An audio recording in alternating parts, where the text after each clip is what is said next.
I don't know where everyone is, but good morning, good afternoon, good evening. It is a delight to be here and be able to share with you our fantastic news in our collaboration with Sabin and working very closely with Marissa as part of Nursing Now Challenge. I am Aisha Holloway. I'm Professor of Nursing Studies at the University of Edinburgh, and 2 days a week I am on secondment to the Nursing Now Challenge, which is a programme of the Burdett Trust for Nursing. We have a bit of a long history with Sabin.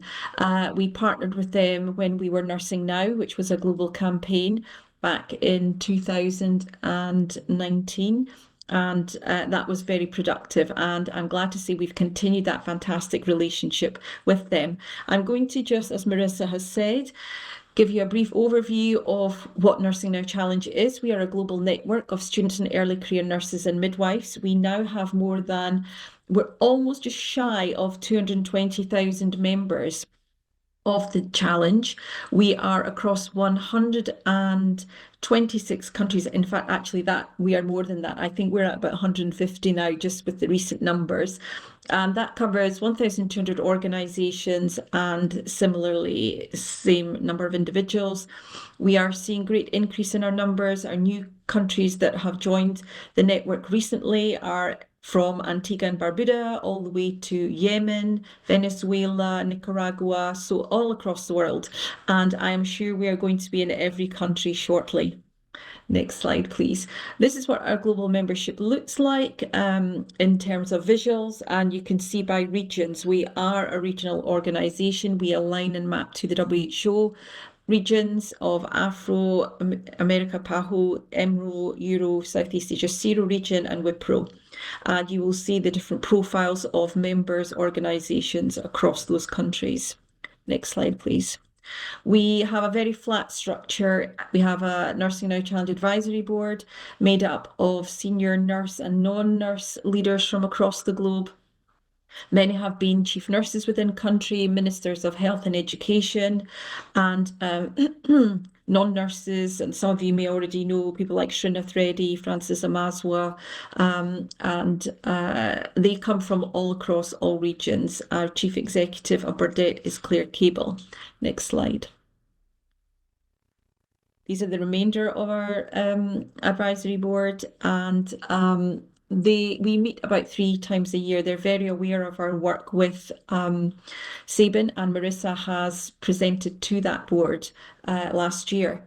Within Nursing Now Challenge, we have the Challengers Committee, which I like to call is the engine house of the Nursing Now Challenge. It represents the regions across the board.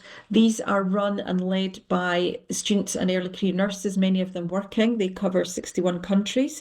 These are nurses who want to really, and students who want to get, and midwives who want to get involved very closely with advocacy work, policy work, development across personally and professionally, research, evidence, the work we do with World Health Organization, the World Health Assembly, UN General Assembly. Many of them attend those events regularly and have delivered interventions. Next slide, please. And here you see our regions, our nurses, students who are leading them. Again, I think the emphasis is on these are nurses who are working clinically or studying either for master's, PhDs, or their undergraduate degree. So they are doing this work while practicing as nurses. They are on the ground, they are grassroots, and they understand the challenges, they understand the solutions, which is why we decided to have a Global Solutions Initiative. Just going to quickly let you see who they are. They're wonderful faces. At every opportunity, we share and showcase them so that their name is mentioned in rooms that they are not, or settings that they are not in, which was something that the wonderful Amy Staley, one of our nurses in New York, mentions that every time we have an opportunity, we should mention our early career nurses. What does it we do? We help develop them, we help give them opportunities, and these are just a selection of the things that happen. We have our Global Solutions Initiative, obviously, leadership development through health action training. We are involved in the State of the World's Nursing Report. The second one will be due out, launched on the 12th of May. We've actually just come from a WHO webinar where 2 of our young nurses were talking about the advocacy work they will be doing. We have wellness events, we have debates and global book club. Some of the things that our early career nurses engage in as a community, and then outside externally, I think the Global Solutions Initiative helps you see what they are getting up to. Next slide, please.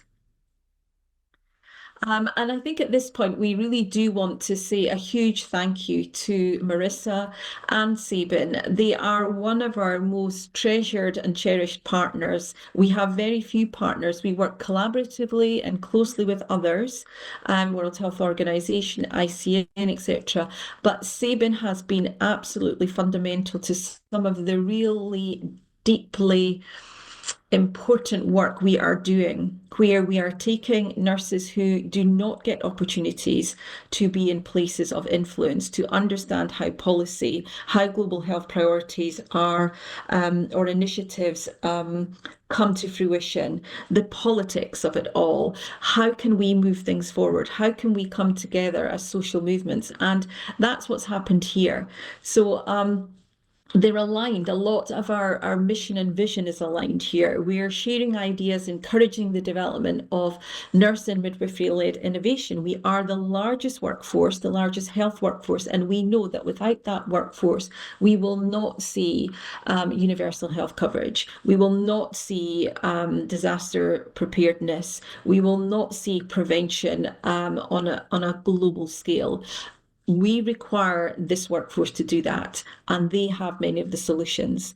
So the Nursing Now Challenge Global Solution Initiative aims to provide a platform for them to share their expertise, demonstrate the power of their knowledge. They know it. They're on the ground. They are at the coalface. They are the person who is there when you are born, when you die, and everything else in between. A very, very privileged position to be in, and a unique one. So to date, we have run many solutions initiatives, from vaccine equity and acceptance, which was our previous Sabin one with our vaccine ambassadors, mis and disinformation, which we ran with WHO, climate change, AMR, digital health and access, and now obviously the acceptance and uptake of HPV prevention services. So I'm just going to go over how we went about doing that. In October, we launched the collaboration with Sabin Vaccine, and over the course of several weeks, Marissa worked very closely with us. She put in so much work with the team, and we had hundreds of nurses and midwives from around the world attending a series of webinars and workshops, and that really gave them an opportunity to take a deep dive into this issue of HPV and really have them fully informed with the latest evidence and data to take forward in their, I guess, their ideas about what we could do at a grassroots level. So what did it take around prevention and detection, treatment, the challenges faced by nurses on uptake, why that was, and what could be the approaches to tackle this burden at local and global levels. So we thought we'd give you a wee insight into what one of our nurses said. So Fatima Salah is the founder and CEO of the Sudanese Nursing Leadership Initiative. And of course, we know Sudan is an area of conflict at the moment. Our nurses are still practicing there. And despite everything, they are delivering on HPV. So she said, it was an absolute pleasure to be part of such a dynamic space and to share my journey alongside so many inspiring voices. I left the session energized and full of ideas. So you can't ask for anything more than that. Next slide. So here we are. We have our three wonderful winners here today. And as Marissa intimated, we really couldn't differentiate. The ideas were so wonderful, and the solutions and the action that they wanted to take or propose were wonderful. So we just thought the three of them are all winners. And I'm delighted that they are having the opportunity today to join us, to share in this wonderful moment for them. I mean, here's the thing. They are all students. They are all nursing students. So at this early stage in their career, they have ideas. This is the platform for them to take it forward, to profile them, and on the ground to make change happen. So let's hear from them. Good day, everyone. I'm Benedicta Ogunyinka, and I'll be presenting on integrating mobile HPV vaccination surveillance within school health program. And this is an innovation to increase access, acceptance, and uptake of HPV and cervical cancer prevention services, that is vaccination, among adolescents. Next slide, please.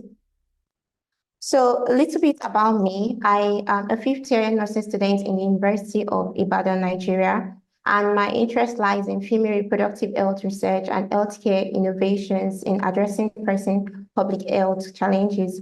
And this initiative aligns with my vision of contributing to healthcare reforms through innovative approaches. And I believe that my participation represents a significant step in my career development that equips me with the skills and connection that I need to make a lasting impact in the fight against cervical cancer and the broader healthcare landscape. Next slide, please. So in context, these are the trends of cervical cancer and HPV vaccination in Nigeria.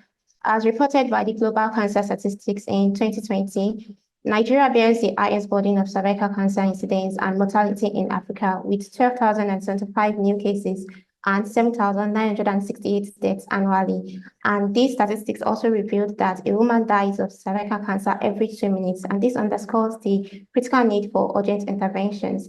And then efforts to mitigate the cervical cancer burden in Nigeria have included initiatives focused on raising awareness about cervical cancer and its prevention, that is vaccination. And this serves as a foundational strategy for cancer control that address the low level of knowledge about it in the country.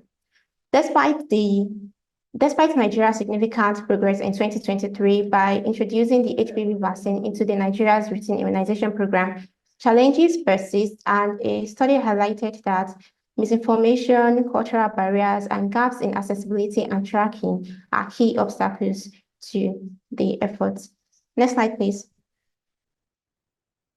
My innovative idea in addressing these challenges lies in integrating mobile HPV vaccination surveillance within the school health program to improve vaccine uptake, to enhance awareness as schools provide a structured learning environment, and it's also provide a robust tracking mechanism using the mobile surveillance incorporating GPS enabled tracking that are integrated with geographic information systems to identify areas.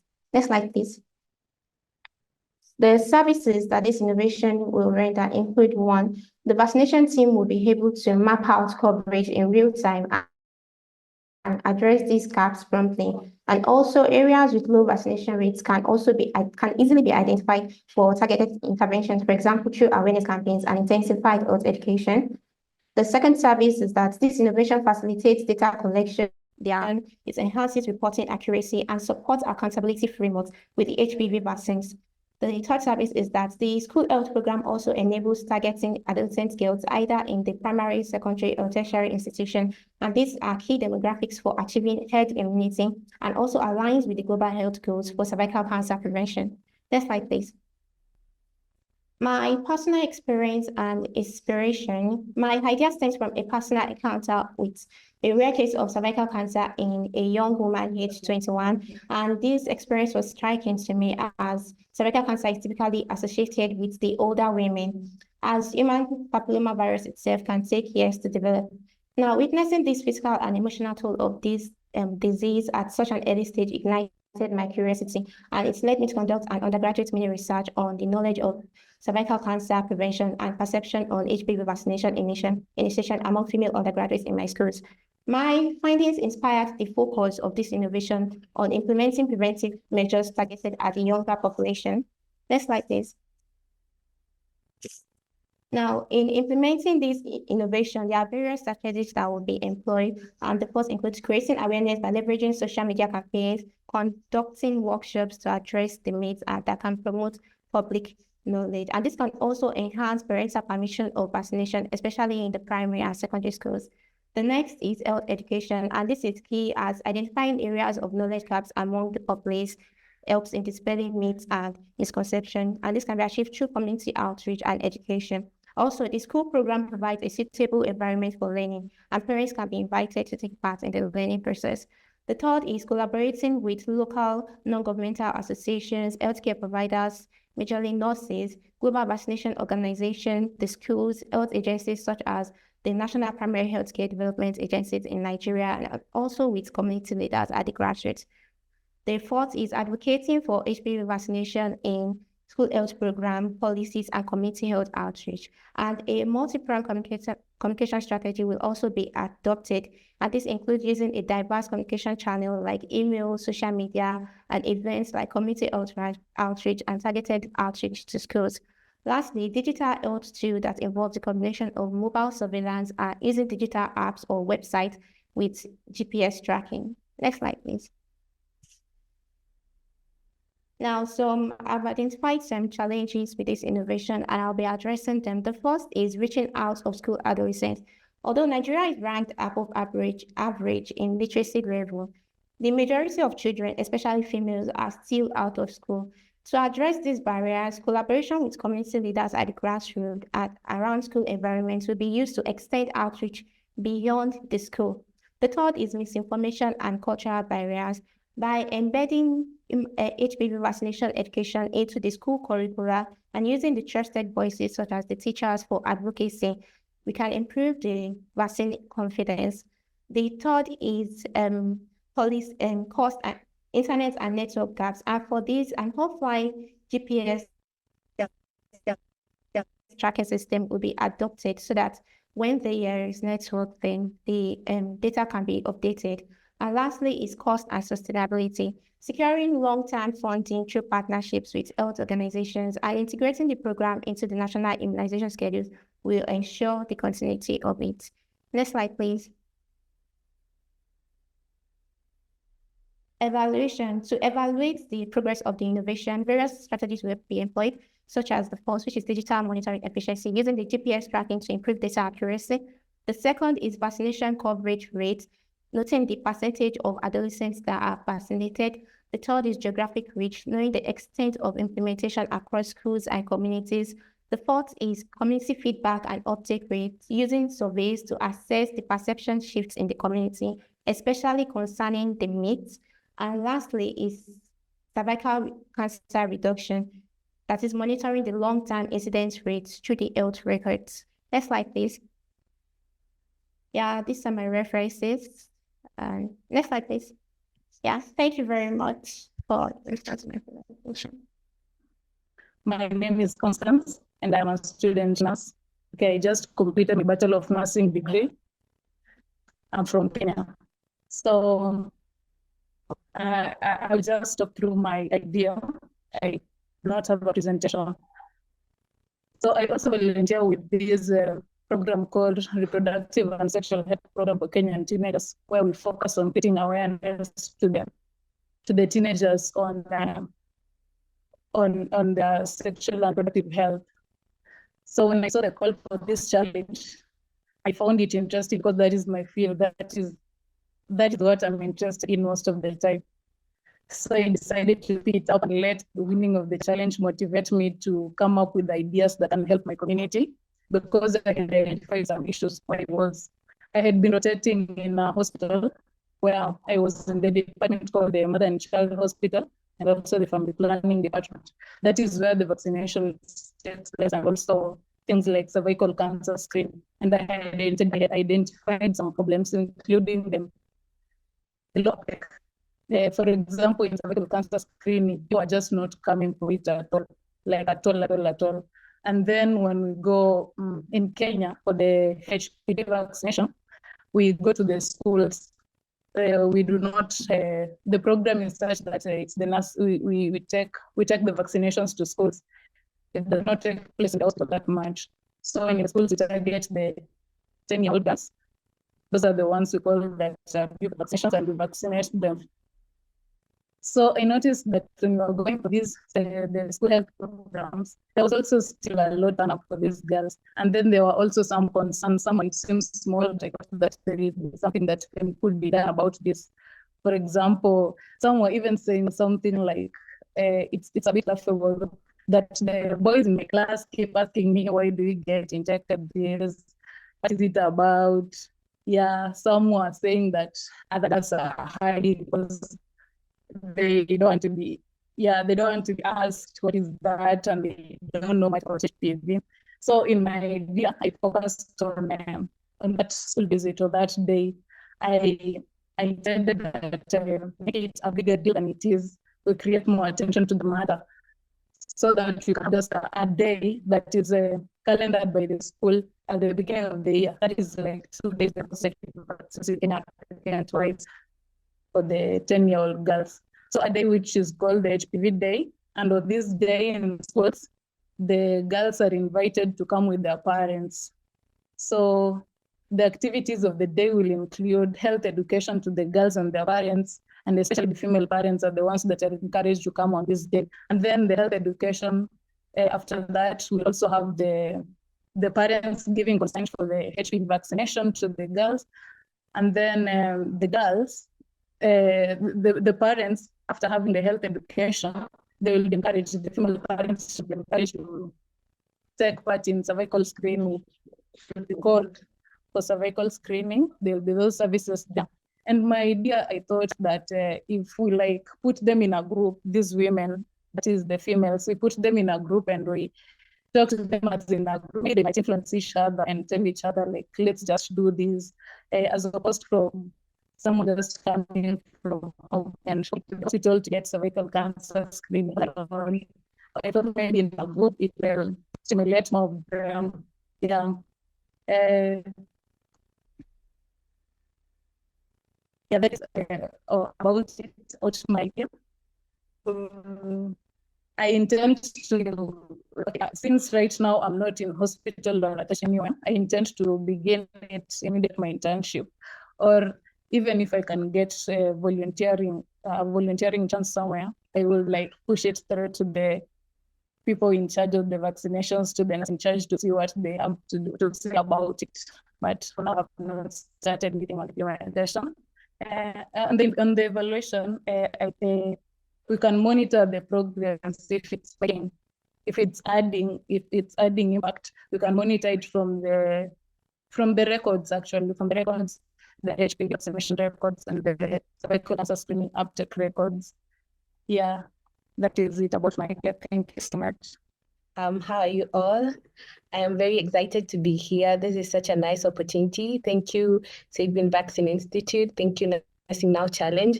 I am beyond elated to be here. So in my concept note, this idea first, I'd like to give a short background about how it came about.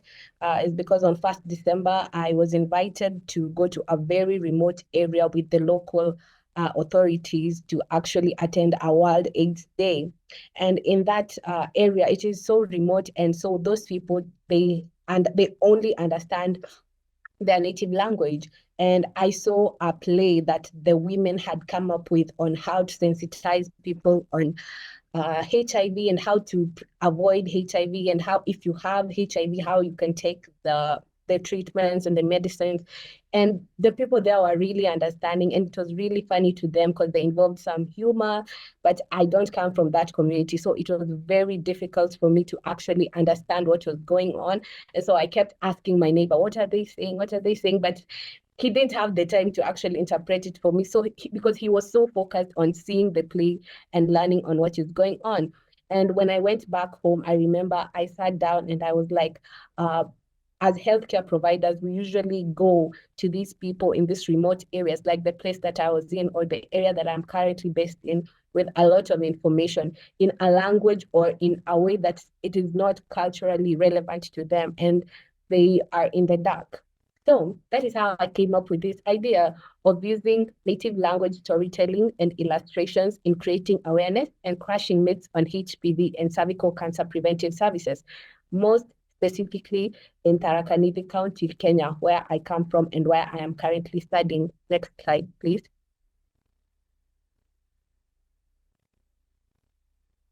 Thank you. So as we have all heard, cervical cancer is like one of the most common cancers that are affecting the women, especially in my area and in my country. The county where I am in, which is called Tharaka Nithi, is one of the counties that has one of the most highest cases in cervical cancer. And despite the efforts of the healthcare providers and the government to even bring the screening services and the vaccine to young girls, it has been quite a challenge to actually it has been a challenge to actually tell these people to accept and take these services, because there are still a lot of things that haven't been demystified out there. And these are some of the challenges that I noted in my community, one of them being inadequate knowledge, negative attitudes towards screening, the cost involved, because many of them, they believe that if they are going for any hospital procedure, they must pay a lot of money. That is the information that they have, which is misinformation and misconceptions about the vaccine, because so many people believe. I remember when I was at my clinical rotations last year, there are so many women who are saying, my daughter can't get that vaccine because it will make her not be able to have children in the future, and she won't get married. And you can't blame these people for thinking like that, because this is the information that they have at hand, and this is the information that they hear. This is the information that they currently hear. Another thing that I also noted that was a challenge was the language barrier between the locals and the healthcare workers. Healthcare workers try as much as possible to resonate with these people, to speak. There are two official languages in my country, which is English and Swahili. And so they try as much to use them interchangeably, but there are still those who come from very remote areas which have their native languages. In this case, in this area, they use a certain language known as Itaraka. So you see, most of them, they don't understand Swahili or English.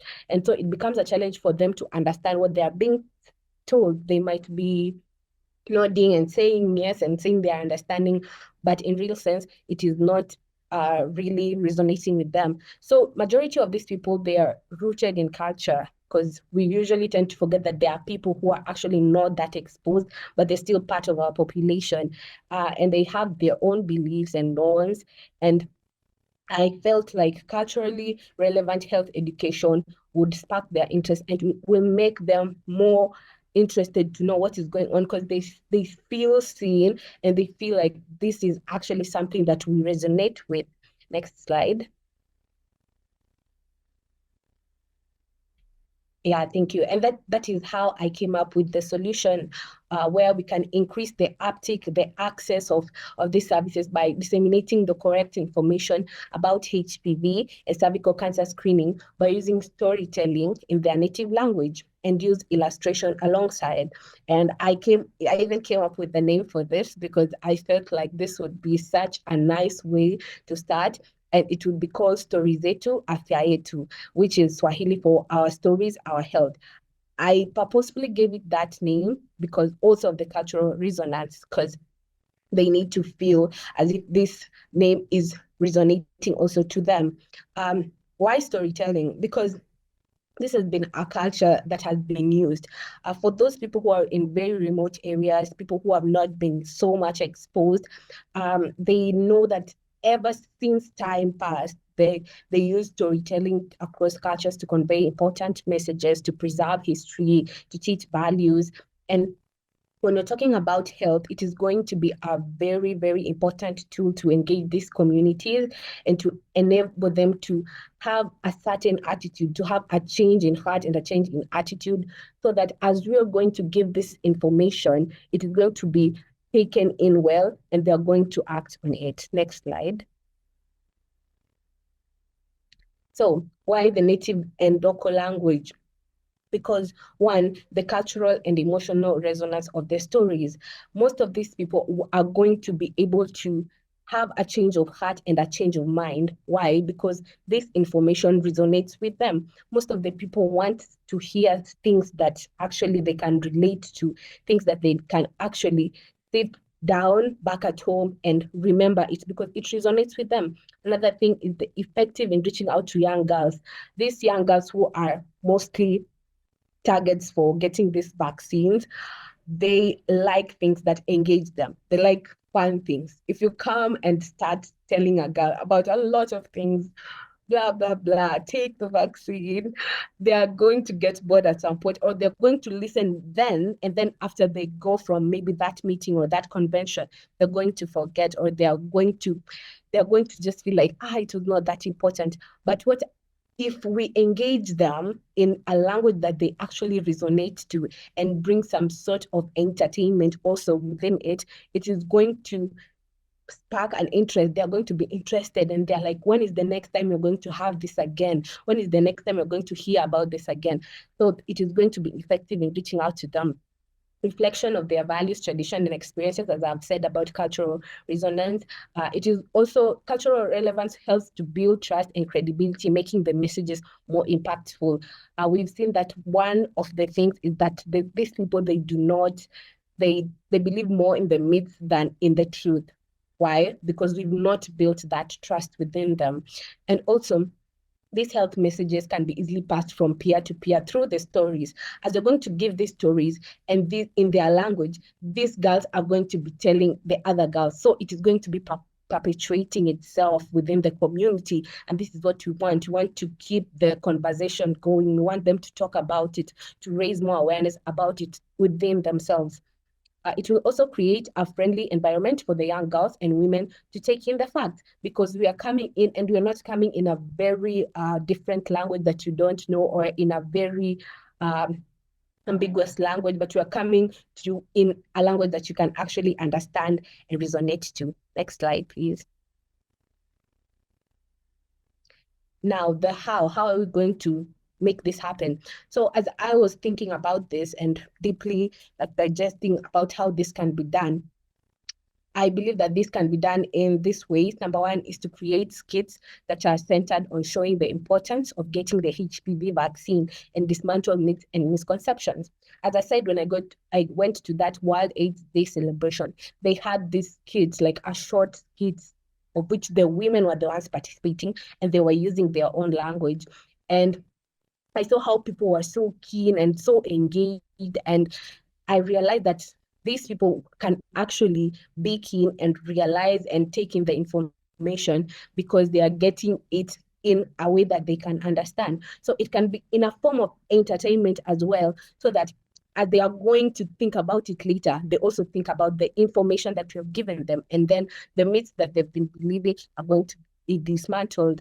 Another thing is one-on-one storytelling with the young girls in community outreach sessions. These sessions can be held even in schools, but now the change here will be, it will be like we've come up with good and culturally relevant stories that are going to give them.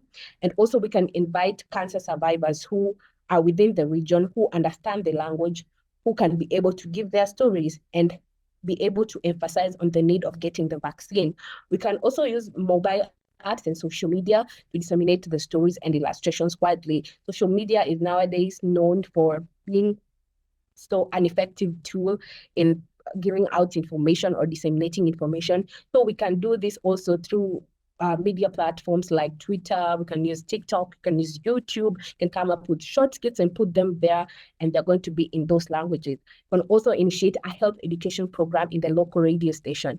I realized that most people in my community, they listen to the radio a lot in their business places, in their homes, whenever they're taking a break from work. So if we include this in the local radio station as a program where we are educating the women on going for the cervical cancer screening and also taking the HPV vaccine for the young girls, it is going to be effective. Next slide. So who are the people who are going to be collaborating with us as we're going to do this?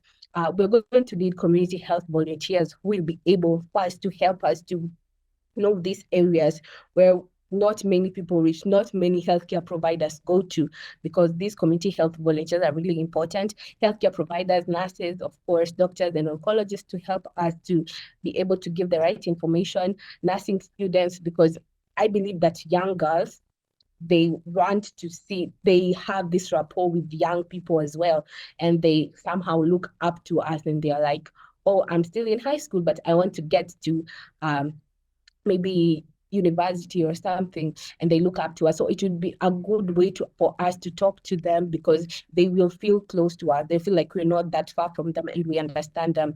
The local health department and authorities, of course, to help us to get this message, to help them to gather them and to have this community health outreach. We're also going to need community-based organizations within the local community which are going to help us also to be able to get this word to those people and to help to get these masses. We're also going to need social media experts, because we're going to use social media as well to disseminate this information and these kits and this storytelling and illustrations as well. And also the cervical cancer survivors who are in the community to give their stories. And these stories are going to be important because these people are going to see that this thing is real and that it is okay to go and get screened. It is actually very important to go and get the vaccine so that they can be able to avoid maybe the disease later on. And those who also have the disease are going to be encouraged that there are people like me who actually have the disease but are still pushing on. They're still going out there creating awareness. Next slide. Yeah, and that was about my solution. Another thing is that I would want, first of all, to thank the Nursing Now Challenge Global Solutions Initiative, because this has been an amazing opportunity for me. I don't know how to thank you guys. It has been a nice opportunity. As a nursing student, it is very, especially in my country, it is very rare to come across such opportunities that give students to like a platform for them to give their ideas. There are so many ideas that we usually have, but we don't have the platform. But the Nursing Now Challenge has been a big help to me personally, and this has been like the best experience ever. Also, the Sabin Vaccine Institute for partnering with the Nursing Now Challenge. This has been amazing. It is so good that you guys come together and see that there's need in the community. Personally, I am so passionate about community health nursing, and I would want to be a community health nurse. I'd want to go to more conferences and learn. I have an eagerness to learn about vaccines like cancer. I was fortunate enough last year to attend a cancer conference, and it was really amazing, and it opened up my mind to the fact that we really need to step up as young people, because I love the name of the Nursing Now Challenge. It's nursing now. It starts from now. It don't matter whether you're a student, an early career nurse, you start from where you are. It's something for now because it's going to impact the future. I am really grateful for this opportunity. Thank you. Really just, I think, I hope everyone listening has really heard and seen what is so vital about all of this. We can talk all we want to talk. We can have the evidence. We can have the systems. We can have the information. But actually, at the end of the day, the majority of this will be delivered by a nurse, a midwife, a community health worker, health professionals. And they are the ones that are going to do this job for us. They are there, they understand what the challenges are. So that implementation and delivery of it is key to our workforce. And unless we embed and bring them into these discussions, these spaces, and particularly because we have a global shortage of this health workforce at the moment, and we'll see more of that coming out of the State of the World's Nursing Report, that data that has come into the National Health Workforce Accounts at WHO from member states shows that we are hugely challenged. And in continents like Africa, that migration of the workforce is absolutely being decimated. So there are severe challenges. So people like Sabin, Nursing Now Challenge, we are the ones there trying to amplify the role and the investment needed. And more so with early career nurses and midwives, they are the current and future workforce that will need to do this. So I'm so glad that people have come today, see it as important and see it's worthwhile hour in their busy days, and hopefully they've left feeling like they have a different perspective of what nursing is, who these people are, and they've seen their faces, they've heard their story, and they can see how absolutely talented and skilled they are.